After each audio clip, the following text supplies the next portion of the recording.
Praise the Lord. நம்முடைய ஆண்டவருக்கு மகிமை உண்டாகட்டும். மிகவும் ஆசீர்வதிக்கப்பட்ட இந்த நல்ல அதிகாலை நேரத்துக்காக ஆண்டவருக்கு அதிகமாக நன்றி சொல்லுகிறேன். தேவாதி தேவனுடைய உன்னதமான கிருபைகளும் இரக்கங்களும் ஒவ்வொரு நாளும் நம்மை அற்புதமாக தாங்கி வழிநடத்தி வருகிற அன்பை நினைத்து கர்த்தரை அதிகமாக நான் துதிக்கிறேன், ஸ்தோத்தரிக்கிறேன். இந்த வேளையில் நம்முடைய சிந்தனைக்காக ரோமருக்கு எழுதப்பட்டதான நிருபம் 3ஆம் அதிகாரம் 21வது வசனம்.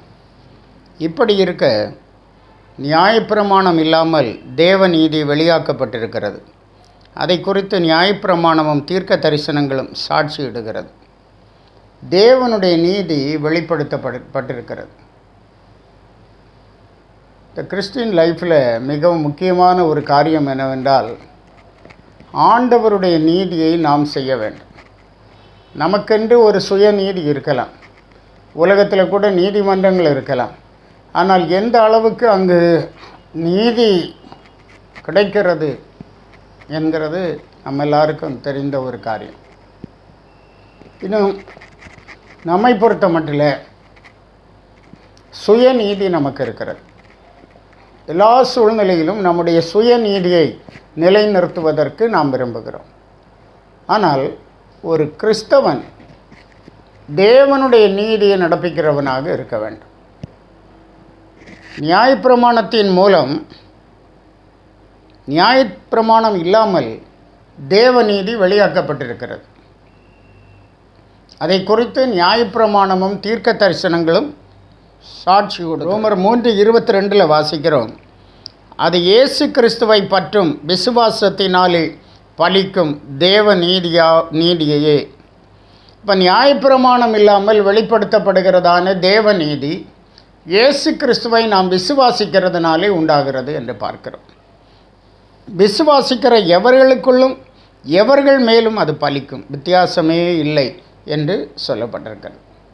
ஆகவே தேவனுடைய நீதியை நாம் என்ன செய்கிறோம்? நியாயப்பிரமாணம் இல்லாமல் இயேசு கிறிஸ்துவின் மேலுள்ள விசுவாசத்தினாலே நாம் நிலைநிறுத்துகிறோம் என்று பார்க்கிறோம். அந்த நாட்களில் தேவநீதி நம்முடைய வாழ்க்கையில் அதிகமாக வெளிப்படட்டும்.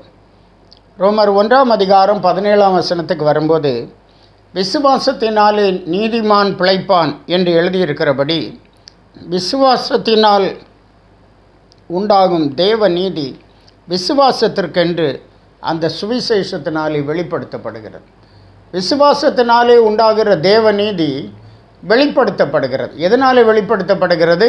அந்த சுவிசேஷத்தினாலே, கேட்கிற சுவிசேஷத்தினாலே வெளிப்படுத்தப்படுகிறது என்று சொல்லப்பட்டிருக்கிறது.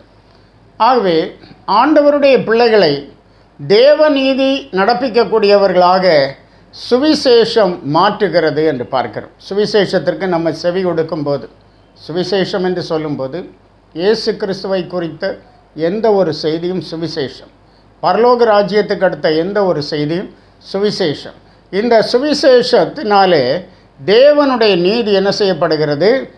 பாருங்கள், அங்கே வெளிப்படுத்தப்படுகிறது, விசுவாசத்திற்கென்று வெளிப்படுத்தப்படுகிறது என்று பார்க்கிறோம்.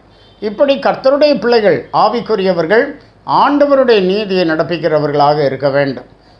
ஒரே ஒரு வசனம் கூட ரோமர் 10ஆம் அதிகாரம் 3ஆம் வசனத்திலே எப்படி என்றால், அவர்கள் தேவநீதியை அறியாமல் தங்கள் சுயநீதியை நிலைநிறுத்த தேடுகிறபடியால் தேவநீதிக்கு கீழ்ப்படியாதிருக்கிறார்கள். தேவநீதியை அவர்கள் அறியவில்லை, தங்களுடைய சுயநீதியை நிலைநிறுத்த விரும்புகிறார்கள். ஆகவே அவர்கள் தேவநீதியை நீக்கி கீழ்ப்படியாதிருக்கிறார்கள் என்று சொல்லப்பட்டிருக்கிறது. அருமையான தேவ பிள்ளைகளை, இந்த நாட்களில் நாம் தேவநீதிக்கு கீழ்ப்படிய வேண்டும், தேவநீதியை நடப்பிக்க வேண்டும். ஒருவன் பரிசுத்த ஆவியினாலே வழிநடத்தப்படும் போது அவன் தேவநீதியை நடப்பிக்கிறான். அவனுக்கு ஆக்கினை தீர்ப்பு இல்லை. ஆவியினாலே நடத்தப்படுகிறவனுக்கு ஆக்கினை தீர்ப்பு இல்லை. ஆகவே ஆண்டவரே, என் வாழ்க்கையிலே நான் தேவநீதியை நடப்பிக்க எனக்கு உதவி செய்யும் என்று சொல்லி கர்த்தரிடத்தில் கேட்போம். நிச்சயமாக கர்த்தர் அதை நமக்கு தருவார், நம்மை ஆசீர்வதிப்பார். ஜெபிப்போம். அன்பின் ஆண்டவரே, உம்மை நாங்கள் துதிக்கிறோம். ஆசீர்வாதமான இந்த அதிகாலை நேரத்துக்காக நன்றி சொல்லுகிறோம்.